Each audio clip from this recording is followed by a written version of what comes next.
සක්‍ර දෙවියෝ කියන්නේ සෝවාන් වෙච්ච කෙනෙක්. අපේ බුදුරජාණන් වහන්සේගෙන් බණ අහලා සෝවාන් ඵලයට පත් වෙනවා. දීඝනිකායේ තියෙනවා සක්කපඤ්ඤ කියලා සූත්‍ර දේශනාව. මේ දේශනාවෙන් බණ අහලා අවස්ථන් වෙද්දීම සක්‍ර දෙවියෝ සෝවාන් ඵලයට පත් වුණා කියලා.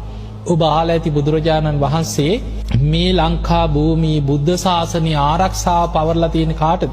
සක්‍ර දෙවියන්ට කියලා. පිරිනිවන් මංචකයේ බුදුරජාණන් වහන්සේ වැඩ ඉන්නකොට පිරිනිවන් මංචකයේ වැඩ ඉඳලා බුදුහාමුදුරුවෝ සක්‍ර දෙවියන්ට දේශනා කරන පතිට්ඨිස්සති දේවේන්ද ලංකායම් මම ශාසන. දේවේන්ද්‍රය මගේ පිරිනිවන් පෑමෙන් පස්සේ බුද්ධ ශාසනයේ බොහෝ කාලයක් ලංකා භූමිය තුල ස්ථාවරව පවතිනවා කියලා.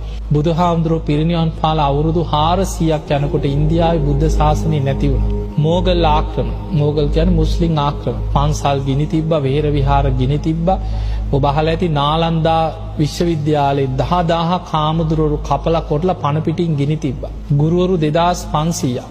ඒකේ තිබ්බ දහම් පොත්පත්, පුස්කොළ පොත්, දහම් පොත් මාස 6ක් ගිනි ගත්ත කියන පුස්කොළ පොත් 3ක් තිබ්බා කියලා. එතකොට ඔය වගේ කෙලවරක ඉඳන් විහෙර විහාර විනාශ කරලා භික්ෂුන් වහන්සේලා කපලා කොටලා මරලා මුළු දඹදිව තලයේම බුද්ධ ශාසනය නැත්තට නැති කරලා දැන්. හැබැයි ලෝකයේ අදට බුදුහාමුදුරුවෝ පහළ වෙලා අවුරුදු 2500 ගානක්, දැන් 2560 ගානක් පිරිනිවන් පාලා. අදට ලෝකෙටම බුදුදහම අරගෙන යන්නේ ලංකාවේ. දැන් අද බුද්ධ ගයාවට ගියත් බුද්ධ ගයා භූමිය ආරක්ෂා කරගෙන ඉන්නේ අපේ ලංකාවෙන්ගේ ස්වාමීන් වහන්සේලා. අද ජේතවනාරාමයේ ඉස්සරහා තියෙන වෙනම ලංකාරාමය කියලා පන්සලක්. එතන ඉඳන් තමයි හාමුදුරුවෝ එතන රැකගෙන ඉන්නේ. කොහේ ගියත් අද බරණැසට ගියත් අනගාരിക ධර්මපාලතුමා ගිහිල්ලා ඒවා බේරගෙන එතන පන්සල් හදලා ලංකාවෙන් ගිහිල්ලා තමයි අදත් ඒ සිද්ධාස්ථාන ටික හරි බේරලා ආපහු දුන්නේ. ඒ නිසා බුදුරජාණන් වහන්සේ දකිනවා උන්වහන්සේ පිරිනිවන් පෑවත් අනාගතයේ බුද්ධ ශාසනයේ ලෝකෙ බොහෝ කාලයක් බැබලෙන්නේ ලංකා භූමිය මුල් කරගෙන.